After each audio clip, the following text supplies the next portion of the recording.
ওই যে কথাই বলে আশাই মরে চাষা, সেই অবস্থাই হয়েছে আমাদের। সারাদিন সারা রাত অপেক্ষার পরেও যার আসার কথা ছিল সে আর এলো না। তো কিসের কথা বলছি সেটা জানার জন্য পুরো ভিডিওটা দেখতে থাকো। সো হ্যালো এভরিওয়ান, কেমন আছো তোমরা সবাই? আশা করছি সবাই ভালো আছো। আমিও ভালো আছি, আমাদের পরিবারের সবাই ভালো আছে। অনেক দিন ধরেই কালকের দিনটার জন্য অপেক্ষায় ছিলাম। আগের দিন কেন বলছি, কেন কি আমি আগের দিন থেকে ব্লগ শুরু করছি। তো কালকের দিনে কি আছে সেটাই আগে তোমাদের কাছে ক্লিয়ার করে দিই। কাল হচ্ছে আমার ছোট ননদিনী মানে আমাদের ছোট দিদির শ্রাদ্ধ। আমি ছিলাম মায়েদের বাড়িতে, আজ সকালেই আমি বাড়ি এসেছি। তো এখন বিকেল 4:30 মতন আমরা সবাই মিলে যাব দিদির বাড়িতে। বাবা যাবে না, শুধু আমি, মা, দিদি যাব। দিদির এটা হলো 9 মাসের শ্রাদ্ধ। যেহেতু আমাদের বাড়ি থেকে শ্রাদ্ধটা দেওয়া হচ্ছে, সেহেতু প্রত্যেকটা জিনিসই আমাদের বাড়ি থেকে নিয়ে যাওয়া হবে। তার জন্য মা পুরো গুছিয়ে রেডি করে নিচ্ছে। যে চলো মা কি করছে সেটা আগে দেখা যাক। এখানে দেখছি দিদি রেডি হয়ে গেছে একবারে, আর মা দেখছি এখানে প্রত্যেকটা জিনিস ব্যাগে সুন্দর করে গুছিয়ে নিচ্ছে। কেন কি প্রত্যেকটা জিনিসই আমাদের বাড়ি থেকে নিয়ে যেতে হবে। মাছ বলো, শাক বলো, আরও যা যা রান্নার সব জিনিস আছে।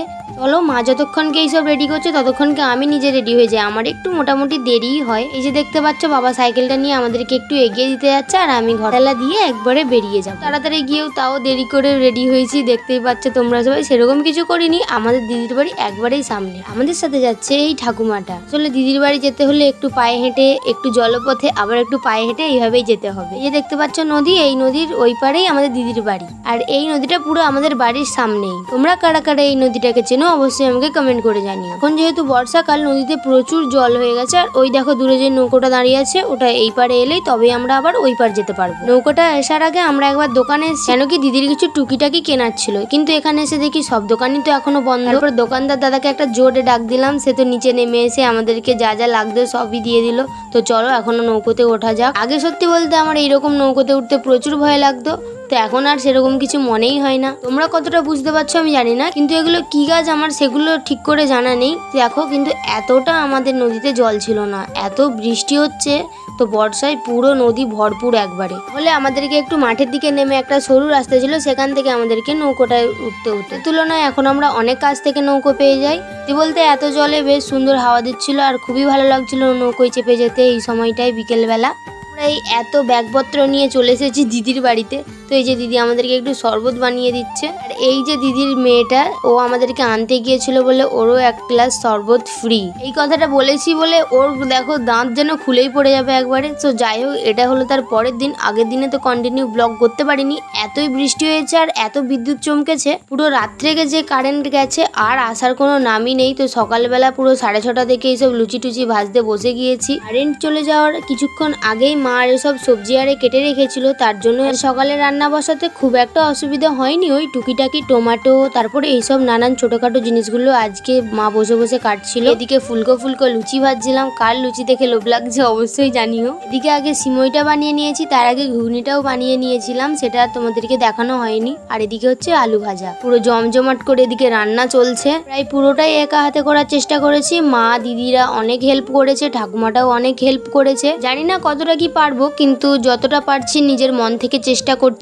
কেন কি এর আগে আমি এত রান্না বান্না কখনো করিনি।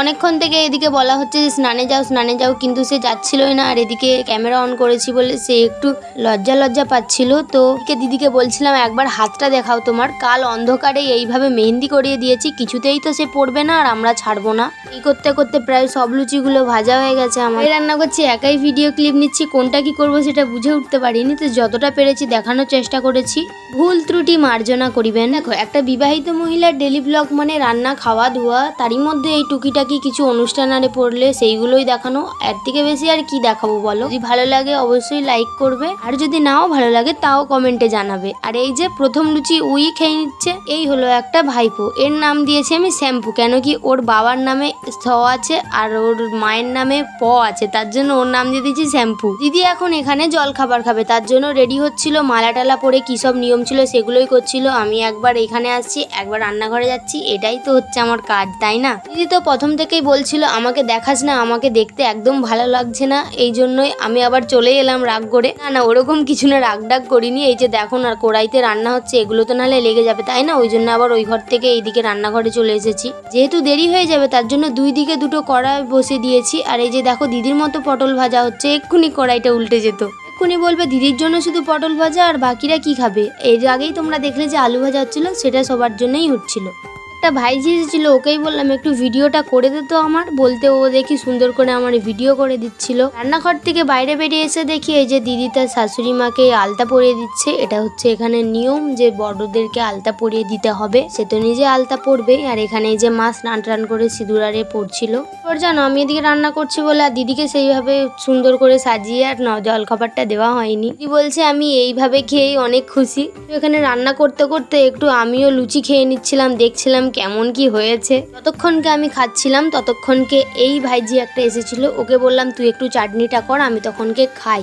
সো ও এখানে চাটনিটা করছিল। আর এখানে মা দেখছি ভাতটা আর পায়েসটা বসিয়ে দিয়েছে। বললাম তাহলে আমার আর কোনো কাজ নেই, তো চলো আমি তাহলে স্নানটা করে এসি, অনেকটাই বেলা হয়ে গিয়েছে, প্রায় 11:30 মতো। তো চলো, যেহেতু কাল রাত থেকে কারেন্ট নেই তার জন্য দিদি একটু সাজার জন্য রাজি হচ্ছিল না। সত্যি বলতে দিদি সাজগুজ অতটাও পছন্দ করে না, জোর করে যাই হোক একটু অন্ধকারে কি সাজেছে আমি নিজেও বুঝতে পারিনি। এরকম ফোনের ফ্ল্যাশ জেলে সাজাতে হচ্ছে। তো যাই হোক দিদি এখানে নিজে সিঁদুরটা পরে নিয়েছিল, তারপর গয়নাগুলো একটু পরিয়ে দিয়েছিলাম। আমিও অতটা ভালো সাজাতে পারি না, সেটা আগে বড় কথা। টুকিটাকি যেটুকু পারি সেটুকুই করেছি। এখানে দেখো দিদির একটু ফটোশুট করে দিচ্ছিলাম। আর অবশ্যই জানো দিদিকে কেমন লাগছে। ও তোমরা তো দিদিকে ভালোভাবে দেখলেই না, দাঁড়াও তোমাদেরকে লাস্টে একটা সুন্দর ছবি দিয়ে দেবো, তোমরা দিদিকে অবশ্যই দেখে নিও। তাহলে সেইভাবে কোনো ভিডিও ক্লিপ নেওয়া হয়নি। নিচে এসে তারপর এই যে বেলুন ফোলাচ্ছিলাম। আর এখানে অন্ধকার বলে এটাই আমি বলছিলাম এখন আমরা অন্ধকারে ডেকোরেশন করব। কিছুই করব বলে ভেবে গিয়েছিলাম, কিন্তু কিছুই সেরকম ভাবে হলো না। তো যতটা পেরেছি অন্ধকারে এইভাবে ডেকোরেশন করে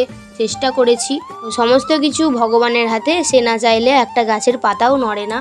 তো যাই হোক নিজে থেকে যেটা করেছি, ভগবানের যেইটুকু ইচ্ছে ছিল অতটুকুই আমরা পেরেছি। এখানে বেলুন টেলুন দিয়ে ডেকোরেশন করেছে, আর সব বেলুন সব খুলে খুলে পড়ে যাচ্ছিল। ছোট্ট একটা সেলিব্রেশন করবো বলে একটা কেক নিয়ে এসেছিলাম, সেটাই এখন খুলে রাখছি ভালো করে। দিদিরা এখন কেক কাটবে।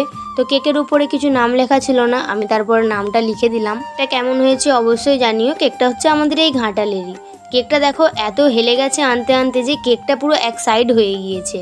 চলো এখানে কি কি রান্না হয়েছে সেটা তোমাদেরকে দেখাই। ভাত, 5 রকমের ভাজা, মাছ, তারপর একটা চচ্চড়ি, ডাল, চিংড়ি, চাটনি, দই, মিষ্টি, পাঁপড় সবই ছিল এখানে। দেখো এ তো কেকের থেকে চোখটা সরাতেই পাচ্ছিল না। আসলে ছোট বাচ্চা মানুষ তো বুঝতেই পারছো তোমরা সবাই। কেকের ছড়ি টুড়ি নিয়ে পুরো একবারে রেডি হয়ে বসে আছে কখনো কেকটা কাটবে। পর এখানে দিদি সবাইকে প্রণাম করে সবার আশীর্বাদ নিয়ে স্বাদ খেতে বসলো। এখানে তো দিদির নিচে বসতে একটু অসুবিধাই হচ্ছিল, কিন্তু কিচ্ছু করার নেই। একটা টেবিল আছে কিন্তু সেখানে সে আর বসেনি, বলছে না আমি সবার সাথে নিচে বসেই খাবো। তোমরা সবাই দিদিকে আশীর্বাদ করো যেন এই টাইমটা সে ভালোভাবে কাটিয়ে উঠতে পারে। তারপর দেখো তো এখানে কি অবস্থা, কারেন্ট নেই, এখানে লাইট টাইট জেলে কি অবস্থা। এখানে আমার এত কান্না পাচ্ছিল, সত্যি বলছি সারা দিনটা অপেক্ষা করেছি কারেন্ট এই আসবে আসলোই না। অথচ সমস্ত কাজ শেষ হয়ে গেল। এখানে বাসন টাসন ধুয়ে টুয়ে দিদি দেখি ঘরটা আবার নিজেই লাঠি দিয়ে মুছে দিচ্ছে। পর্যন্ত আমার শরীরটা একটু খারাপ হয়ে গিয়েছিল, কেন কি এত সর্দি হচ্ছিল, মাথার যন্ত্রণাও শুরু হয়ে গিয়েছিল। তারপর আমি যে ঘুমিয়েও পড়েছি। বিকেল হতে এবার বাড়ি যাওয়ার পালা। সবাই আমরা রেডি হয়ে গিয়েছি, সবারই তো একটু আধটু মনটা খারাপ। দিদি অনেক করে আমাকে বলেছিল আজকের দিনটা থেকে গেলেই পারতি। আমি বললাম যে না বাড়ি যাই। এদেরকে তো বলছিলাম কাঁদিস না রে, আমি আবার চলে আসবো। অনেক করে বলছিল আজকে রয়ে গেলেই পারতে। তো যাই হোক এই যে দেখো ব্যাগে কিছু ঢুকছে না, তো কি সব দিয়ে দিচ্ছে ব্যাগের ভিতরে। চেন তো পুরো আটাই যাচ্ছে না, তাও জোর জবস্তিতে চেনটা আটলো। যাই হোক তো দেখো ফুল প্যাকিং পুরো একবারে রেডি। তো এই যে দিদিকে বাই বলে সবাইকে বাই বলে আমরা এখন বাড়ির দিকে রওনা দিলাম। বাড়ির ভেতরে এত গরম, তারপর আবার এই বাইরে এসে নদীর ধারে বসে বসে একটু হাওয়া খেতে খেতে দেখি নৌকো ওই পারে ছিল, মানে আমাদের পারে ছিল, এখন চলে এসেছে। আবার একই নৌকোতে চেপে তারপরে সেদিকে আবার হাঁটা পথ। তো ভিডিওটা এই পর্যন্তই। ভালো লাগলে অবশ্যই লাইক কমেন্ট শেয়ার করে দিও। আর আবারও বলি ভিডিওর মধ্যে কোনো ভুল ত্রুটি থাকলে অবশ্যই ক্ষমা করে দিও। দেখো ছোটোখাটো ভুল সবারই হয়ে থাকে, তো এই জন্যই বললাম। তোমরা কীরকম ব্লগ দেখতে চাও, বড় ব্লগ না মিনি ব্লগ, সেটা অবশ্যই আমাকে কমেন্ট করে জানিও। তো চলো বাই, ভিডিওটা এই পর্যন্তই। ভালো লাগলে লাইক করো, বাই।